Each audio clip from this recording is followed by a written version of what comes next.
BJP की तरफ से धनंजय गिरी हमारे साथ बने हुए हैं। धनंजय जी, आपकी तरफ मैं रुख कर रहा हूं। धनंजय जी, आपकी सरकार है, आपकी सरकार के नेतृत्व में ही ऑपरेशन सिंदूर को अंजाम दी गया। ठीक है, आपको क्रेडिट लेना है, क्रेडिट लीजिए, आपने तिरंगा यात्रा निकाली, ठीक है। लेकिन अमेरिकी राष्ट्रपति डोनाल्ड ट्रंप कहां मान रहे हैं? वो तो कह रहे हैं ये सब कुछ हुआ है मेरी वजह से हुआ है, और यही सच है। मैंने धमकी दी भारत और पाकिस्तान को कि मैं व्यापार नहीं करूंगा, और देखो दोनों ने सीज फायर कर लिया। तो किसको क्रेडिट दें? बीजेपी को, डोनाल्ड ट्रंप को?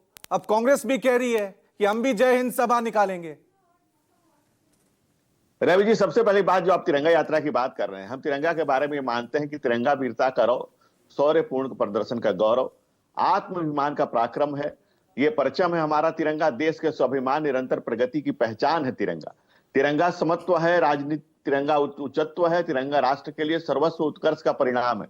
यह हमारा राष्ट्रबोध है, हमारा राष्ट्रीयता का उद्घोष है।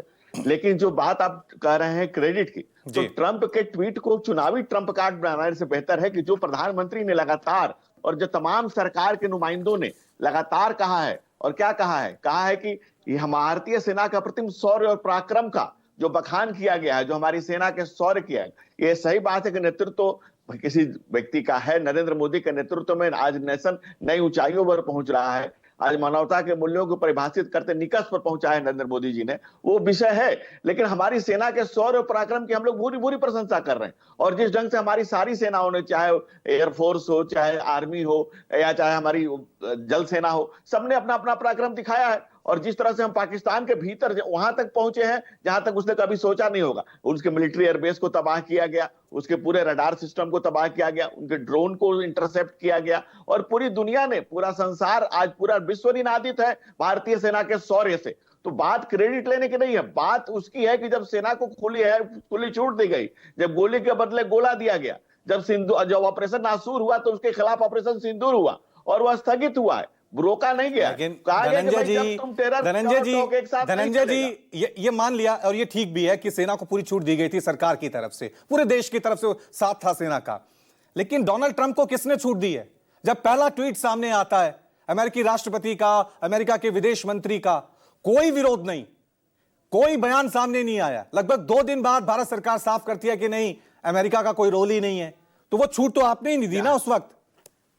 रवि जी, सबसे पहले जब ये घटना हुई तो अमेरिका के उपराष्ट्रपति भारत में ही थे, और उन्होंने अपने तरफ से ही खुद कह दिया कि हमें इससे मामले से कोई नहीं। और भारत ने लगातार कहा है कि ये द्विपक्षीय मामला, और आज नहीं कहा है, शुरू से कहते आ रहे हैं, हमें क्रॉस द पार्टी लाइन करें कि हमने शुरू से कहा है कि भाई ये हमारा द्विपक्षीय मामला है। और जब लगातार वो पाकिस्तान के डीजीएमओ भारतीय सेना के शौर्य से जब घुटनों पर आकर के 1 बजे से कोशिश करते करते 3:15 बजे जब उनकी बात हुई, उन्होंने अपने आरजू मिन्नत और रिक्वेस्ट किया, उन्होंने रिक्वेस्ट किया। उसके बाद सेना ने 4 बजे अनाउंस कर दिया कि हम 5 बजे पीसी करने वाले हैं। उसके बाद ठीक है, लेकिन भारत आज शौर्य के शिखर पर मुझे लग रहा है भारत सरकार को क्लियर कहना चाहिए, और सीधा कहना चाहिए एक लाइन में कि अमेरिकी राष्ट्रपति डोनाल्ड ट्रंप जो कह रहे हैं वो झूठ बोल रहे हैं। ये साफ कहना चाहिए, और अमेरिका को भी क्लियर करना चाहिए। आप विदेश मंत्रालय के प्रवक्ता ने जब कहा तो ये साफ कहा कि हमारा दोनों देशों का मसला है, इसमें हम किसी भी तीसरे पक्ष की बिल्कुल नकारते हैं, इनकार करते हैं, और किसी भी तीसरे पक्ष। ठीक है राजेश।